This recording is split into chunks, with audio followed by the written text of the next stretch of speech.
I spend my time catching up on the latest ham radio content, such as the ham radio crash course, and they also host Ham Nation. And there was a interview with the people doing Winter Field Day. And as you know, I am somebody who has been advocating for us to do Winter Field Day. We did it last year. I'm not sure if we did it the year before, but we definitely did it last year. We hung out in a park, and we're going to do it again and hang out in a park. Now, if this rain keeps it up, it'll be probably more exciting. But California, we sometimes have really nice sunny days for Winter Field Day, unlike other parts of the country. But I invited the organizers of Winter Field Day to kind of give us an overview of what it's all about and kind of get us excited. And then after that, we can talk about what our plans are here in town to participate, because I think we definitely have Summer Field Day on lock, and Winter Field Day is a great time to go outside, play radio, find out what works, what doesn't, and then change it up for next year. So yeah, I'll let you, Marvin, take it away. All right. Well, thank you. I appreciate that. I am Marvin Turner W0MET. I am the president and director of Winter Field Day Association, and been an amateur radio operator since '95, so however many years that might be, 25, 27, I've lost track at this point. An extra class licensed operator, president of my local club, the Stones River Amateur Radio Club. Again, my vice president, Mark Swigert, who was also invited here this evening. I added them to the meeting. And so, we stay fairly active. And of course, Winter Field Day keeps me busy. And I work IT full time as my job. So this is, I'm always above and beyond. But no, thank you for inviting me into your club this evening to give this presentation. So what is Field Day, Winter Field Day? It's, I'm going to read that first sentence because I can't say it any better than what it says itself. It's a communications exercise formatted to help increase your levels of preparedness for disasters and improve your operational skills in subpar conditions. You got rain in California. It's not going to always be perfect sunny and summery, right? I've got people out in Minnesota, Wisconsin that were looking at putting their Winter Field Day on ice. They'll be hosting it out on the ice somewhere. I've got people doing it in barns, people doing it in parks of all sorts, all the way across the country. And, it's not always, again, that perfect sunny and 70-degree temperature. So you're going to end up with, things that you're going to have to deal with, and a real natural disaster of some sort that, we want you to be able to know you can test your equipment and you can challenge yourself to be able to operate for an extended period of time over whatever time frame that might be, and that your equipment will hold up as well. We do open up the Winter Field Day to participants worldwide, and encourage everybody to operate on all your main bands, your HF, VHF, UHF. We don't have a lot of limitation there. And we say free to use any mode that can faithfully transmit the required exchange. And a lot of people going, man, you guys open that up to FT4 and FT8. Not the case at all. That is still not a mode that can transmit the necessary exchange of being, one outdoors, it'd be for me like Tennessee. So it won't do that. So, that doesn't work in that regards. But are you open to PSK, FL Digi? You want to use JSA call? Absolutely, wide open, free to do it. But FT4 and FT8 are not allowed. I do have people, again, doing it as one outdoors. We've got clubs that are getting, 4, 5, 6 people, and friends and family are all coming by, and you can go out to our website. You can take a look at all the different, on the main page, you scroll down about halfway, you'll see all the different individuals or clubs, groups that have come together to put their mark on the map, per se, of where they're going to be hosting a Winter Field Day site. Right now, we only have about 250, it looks like. I'm really hoping that number will increase in the next week or two. But I know they've had over 500 in the past register. And so hopefully, again, that number will continue to increase. But people everywhere across the country are getting involved. If you looked at the map right now, it looks like a couple people are in China. I think that's because what people do when they go to register their location, it becomes, they forget to put the minus like 86 or something for the latitude in there. And so then therefore it shows up somewhere else, another part of the country. But We do have people over in Europe that do participate, and those are legitimate places on our map there. So it is very good. We can work this from your home. You can work this from a tent in your backyard. You can do this we've got people doing it in barns, people doing it in shelters, EOC centers, however you want to do it. My personal club will be out in the middle of a park, operating out of a couple of tents on a trailer. So that's what we're going to have ourselves, and so that's how we can operate, and you can as well. Pretty wide open on platforms of how you want to go about doing it. You can find our rules online at winterfieldday.com. That will kind of give you the directions, hopefully, to kind of determine, like, this is my example. We're going to have 2 trailers, and we're going to have basically a tent. I'm probably going to go with, in that case, we're going to go like 3 mobile, because we do have the outdoors tent, but we could also be mobile. But I have 2 mobile trailers versus the tent. If I had maybe 3 tents and just a trailer, I'd maybe do more. Maybe I'd do 4 outdoors at that point. So I mean, you have to kind of just make your best judgment on some of that. We say it's not a contest, even though there's points and everything awarded. It kind of becomes a contest, but it's really about more of the exercise and communications experience and how you can operate than it is to really rack up the points. So we try to make it fun by throwing the points in there. Again, it is similar to ARRL, and of course we always hold this the last full weekend in January, and for this year it will be the 28th and 29th of this month. I'm sure you're all aware, and you're trying to plan around that now at this point. You just have those different weather elements that you have to deal with, and freezing temperatures, snow and ice, and other hazards that you may come across in the winter that are very different than how the summer field day is operated. And so we try and just encourage people to get outdoors as much as possible to see how they can hold up in that different type of element than summer. With sometimes you guys may have 100-degree heat out there. Up north has -20-degree winter weather. Very different. The Winter Field Day Board of Directors, again, myself, W0MET is president here. James Copeland, he's out of Kansas. He's our secretary. He also created our newsletter this year. So if you haven't had a chance to read that, go out to our website and download our Winter Field Day packet. It does contain that, or you can find that on the website as well under other resources. And you can just find our newsletter there. And it has a lot of good tips and recipes and other things on there that you can certainly might be helpful for Winter Field Day. Some safety things to look out for, etc. Melinda Birchfield, she's our treasurer. Michael Turner, he's our creative services manager. He is the one that, I'll be honest, probably runs about 90% of the show behind the scenes. He's been the big developer on our website and getting some of our presentations, stuff like this put together. And so he's my brother, actually. And he was the other one you would have seen on the on the Ham Nation video there.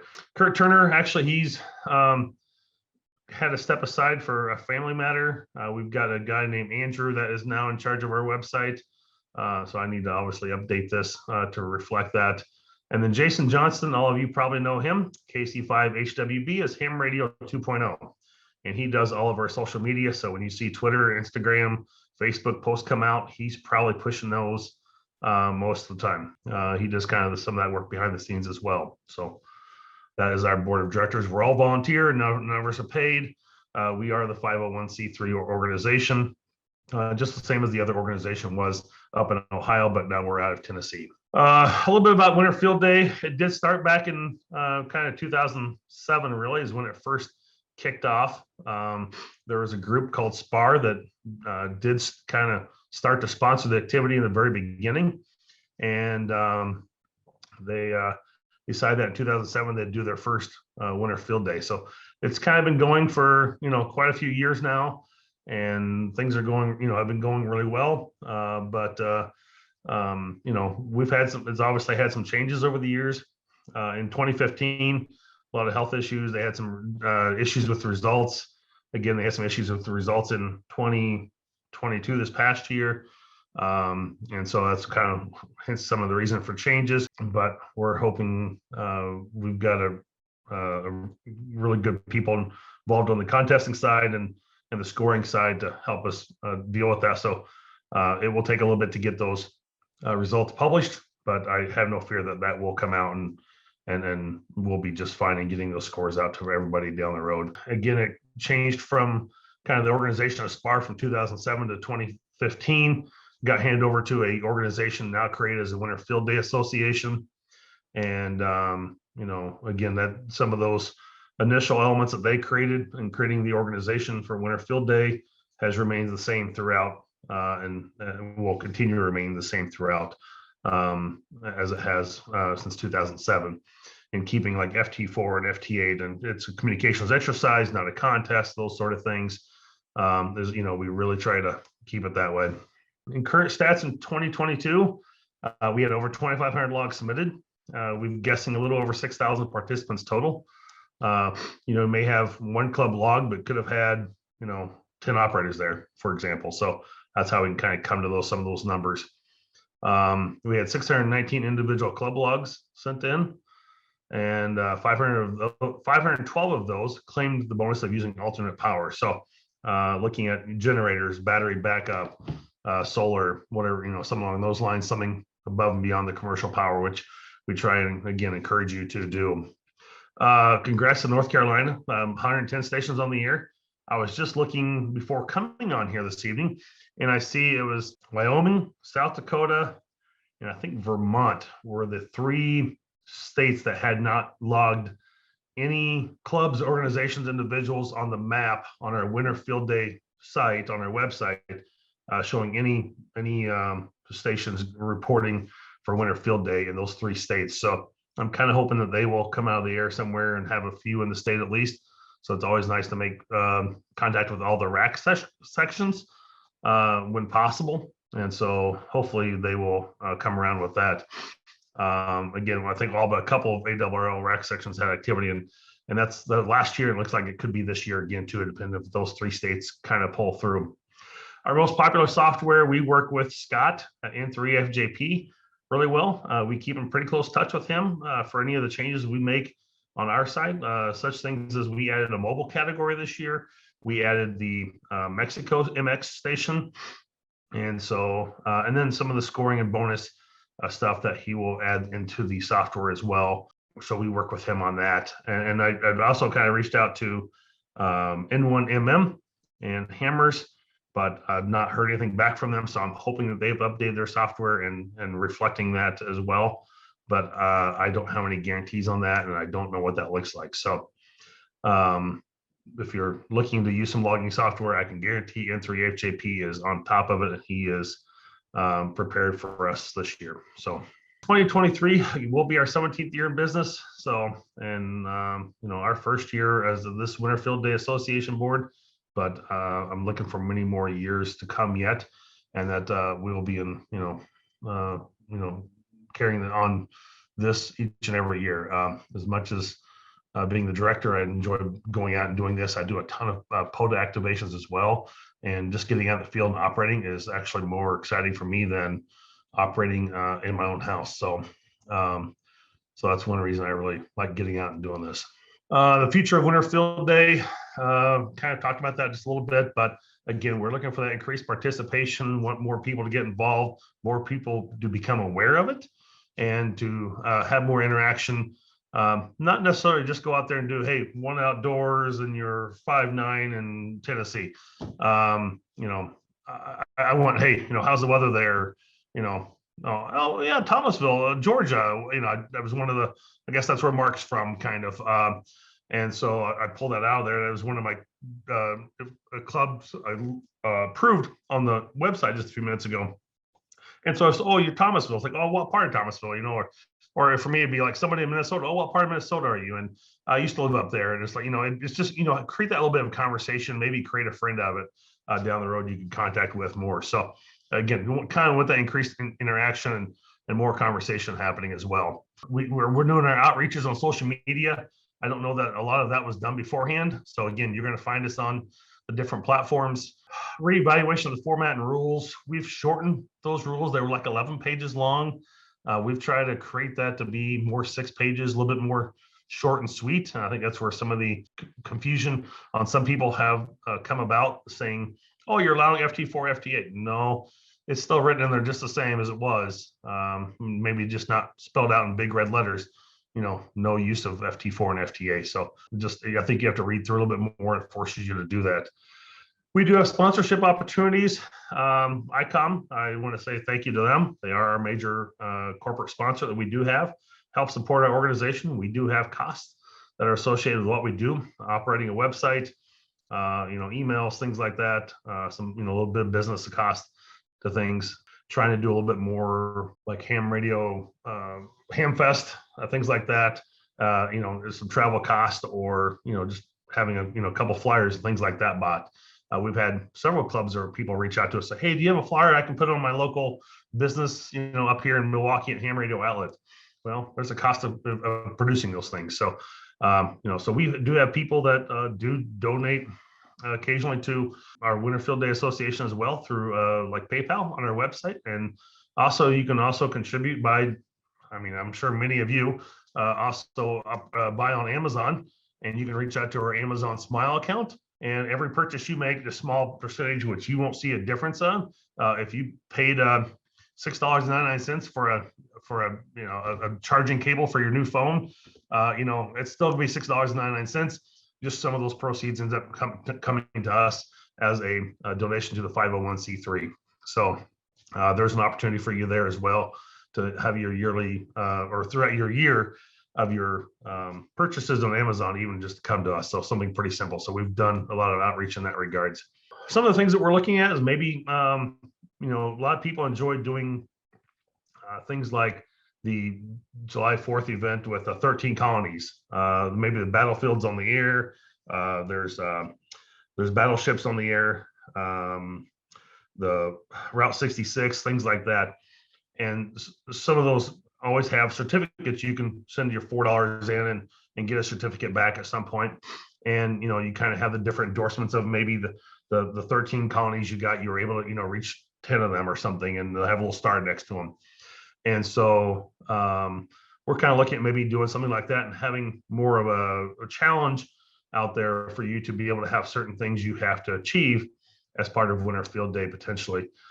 Maybe a special event or maybe a bonus station down the road we're looking at doing. So certainly some things to think about in the future that we might be doing. And if you want to, maybe help us out with some of that, or be a part of a special event station like that, or a bonus station for us, that might be something as a club you might be able to do as well. We've, got our participation aids, our checklist, things that you can find out on our website as well to help you have a better Winter Field Day event.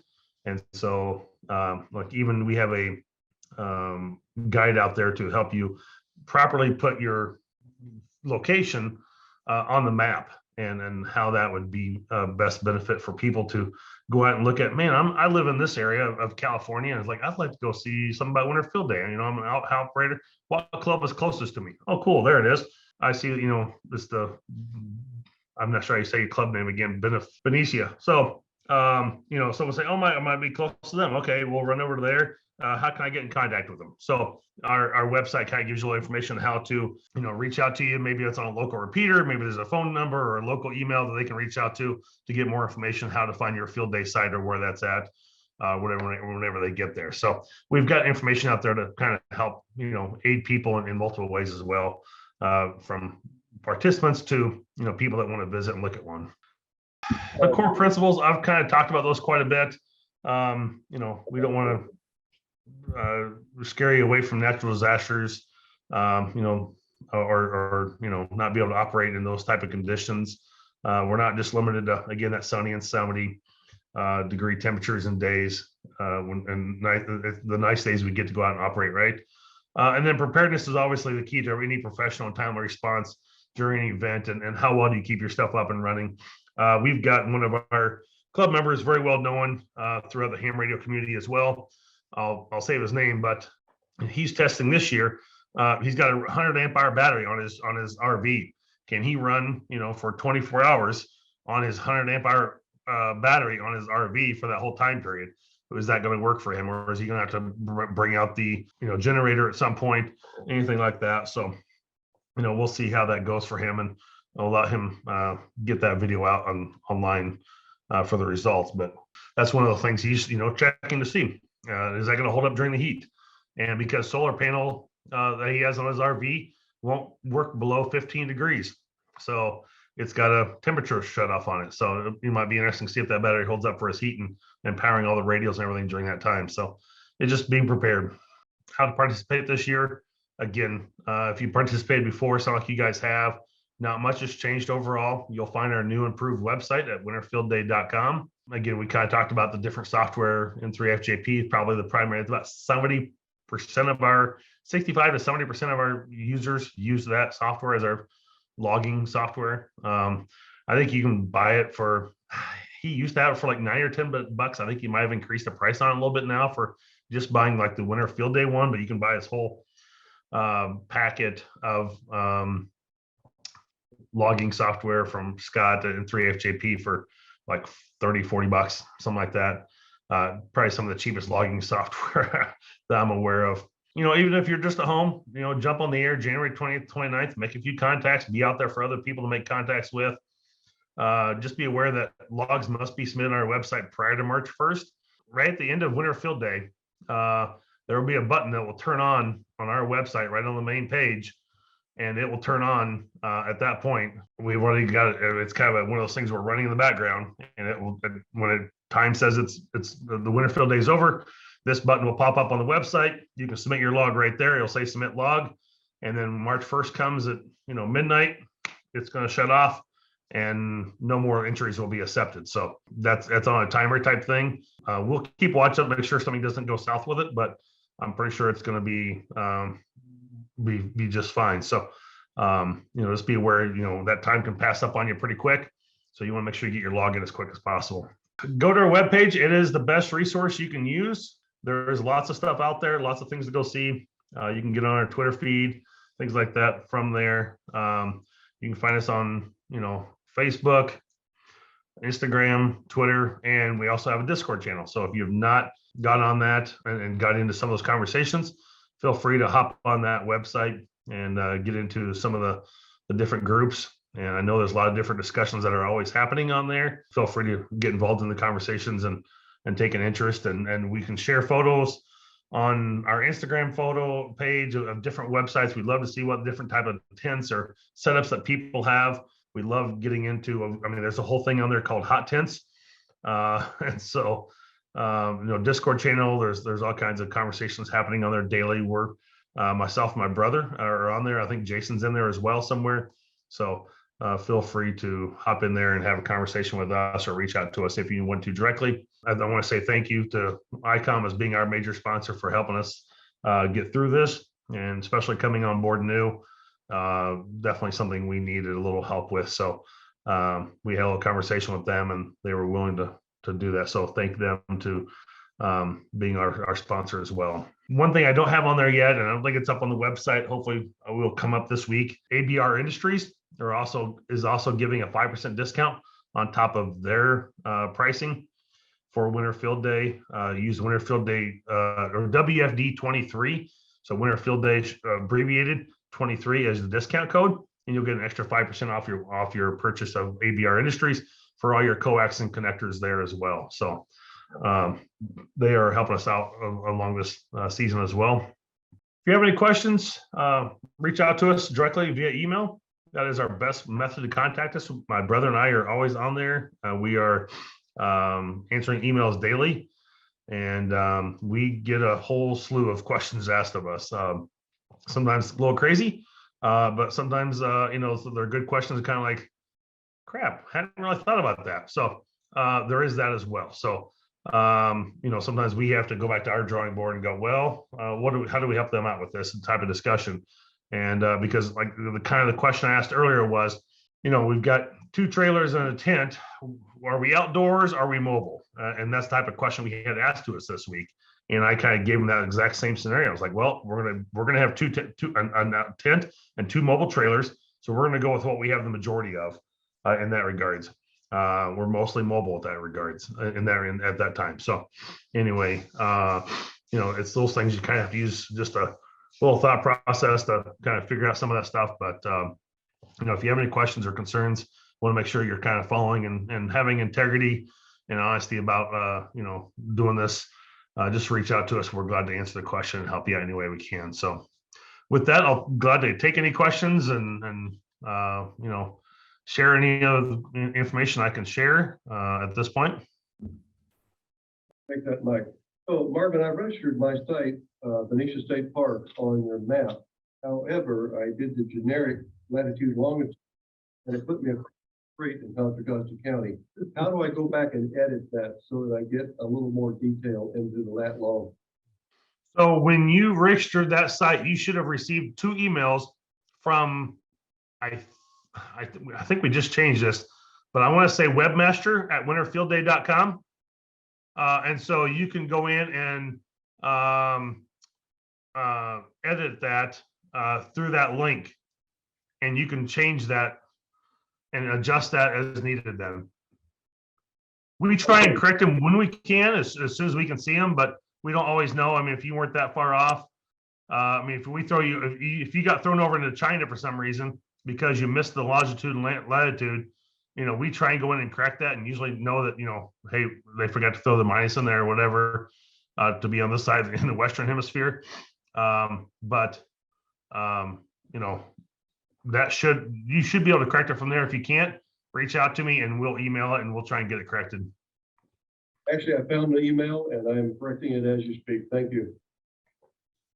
And then you can go in and actually, Michael, I think he joined, my brother, W4OPS. You in there, Mike? Yeah, I'm here. If you can hear me. Yeah, we can hear you. So the second email that they receive, so they can go in and edit their location, they can edit their description, and what else can they edit on there? They can add a whole host of stuff. So if you're a public location this year, we've never had it before, but this year you can go in there and put your website in there, your Facebook page in there, and there's a whole text field where you can be like, hey, we're going to be set up from 9 o'clock to 9 o'clock at this location. We're going to have 3 spots. Chili's on the stove at 7 o'clock. Public's welcome. Call this number if you don't have a ham radio and you want to come visit. So you can do a whole host of stuff. Yeah. So you should have gotten 2 emails. One was the link to update your location. The other link says additional information. And in that email, the additional information, we encourage you to put all kinds of stuff in there. Sometimes you need directions, turn down the second dirt road. So it just it helps support the club get their information out. So people come to our website because they hear about it in like ARRL or they read about it in a magazine, they come to our website. Well, now they can find your local spot and directions and your website. So we're just trying to promote the clubs and incorporate the clubs into what we're doing on the website. That's why I told you he was a creative services manager. Hey, Marvin, Michael. Yes. Hey, this is Mark. One of the things you might throw in there too is we're going to be testing if any clubs are going to offer a VE test session at Winter Field Day.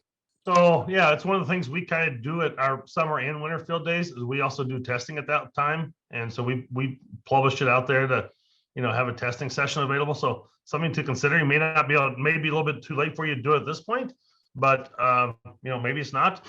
Somebody wants to upgrade, and we always have, I'd say, 5 to 10 people minimum usually come out and do some sort of testing. So it's, again, just another option for people to do. Gets people out there to your site. It encourages to get people out there and be able to see what you're doing. And while they're there, it's like, oh, I might as well get on the air and start operating as a new general, What would you say makes a successful winter field day in your opinion? Like, what are if you could give 5 keys to success? Oh boy. I guess it's where I would go with this personally myself is, do you have certain things that you have set out to do as an individual or as a club? like one thing we're trying to do, we didn't get it done this year, and then I've been struggling with the WinLink. If you guys are familiar with WinLink, the group is right out of Franklin, Tennessee here, which is next door neighbors to us. And I'm trying to get them to figure out how to get around a tactical call. We can do like WFD@winlink.org, and we can send an email to that and get an automatic reply back and know that you've done a successful message. And so you're encouraging participation maybe over WinLink. Were you able to make a satellite contact, set out to do that? Were you able to set up and, make a successful, 50, 100 contacts on, maybe you did 10 contacts on each band. So it's really about creating a set of goals that you want to be able to achieve. Maybe it's saying, hey, we operate for 8 hours continuously on all 3 stations with no pause because we had enough operators to be able to operate for that amount of time. We can successfully say we can operate for an 8-hour period of time, or we could do, maybe you had 3 stations or 8 hours each. That would be 24 hours. So you could do 3 8-hour sessions or 3 8-hour sessions. So, it's really about what you want to make it a success. There is, as I told you, one of our operators, well known on YouTube, he lives here in Middle Tennessee, and he is setting up to operate that battery at a 100 amp hour battery to operate for that 24-hour period. If he's able to successfully do that over the weekend, he's gonna go, hey, this is a success. I did it. I was able to achieve that, and that's what he's looking for. So it's really what you want to put together to make that achievement. I can't say that we have 5 things particular that we want you to be able to accomplish. It's hey, we've not done digital before. Let's try JS8, set up JS8 and make it operate, and let's make 25 contacts with it. And maybe you'll do 50 or 150 contacts with the JS8. But the whole point is that where you have to at least make 25, right? Maybe that's what your goal was. And so maybe you want to try it on different bands.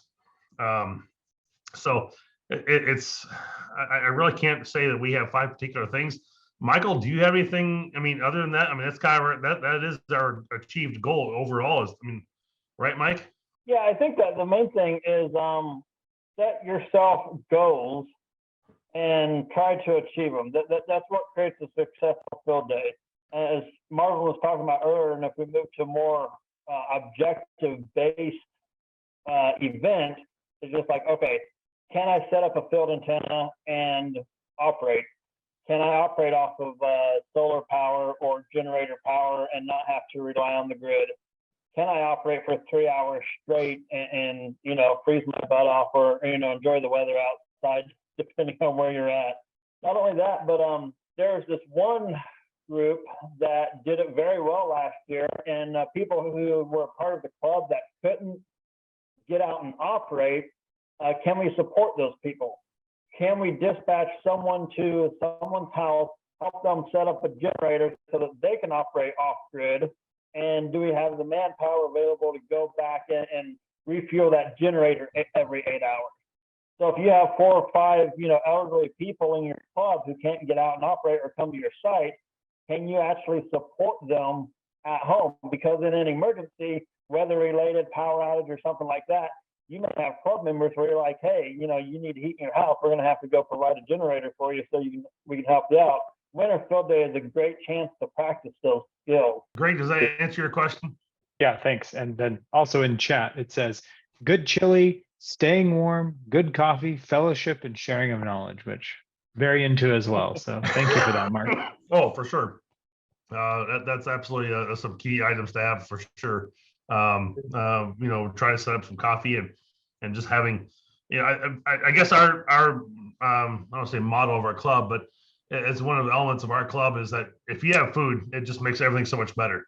So we always have food at all of our events except for our monthly meetings. But anytime we have an outing of some sort, a project Saturday, a field day of any sort, there's food and definitely coffee involved and donuts. So, well, I'll leave you with this. I wish you the best for your winter field day. I hope that you have a success, and that I would say maybe define 5 goals in your club this evening that you guys want to achieve for winter field day. Something you want to try and overcome or you haven't done before. and whether it's establishing a WinLink connection, or sending that email, or setting up a digital mode, or whatever it might be. But I wish you guys the best. Thank you for participating, and feel free to reach out to us if you have any questions or comments, and we'd love to see your input on social media as well. Thank you so much. Thank you. Thank you. Have a good evening. Thank you. Thank Great you. presentation. Thank you. All right. Have a good night. Bye-bye.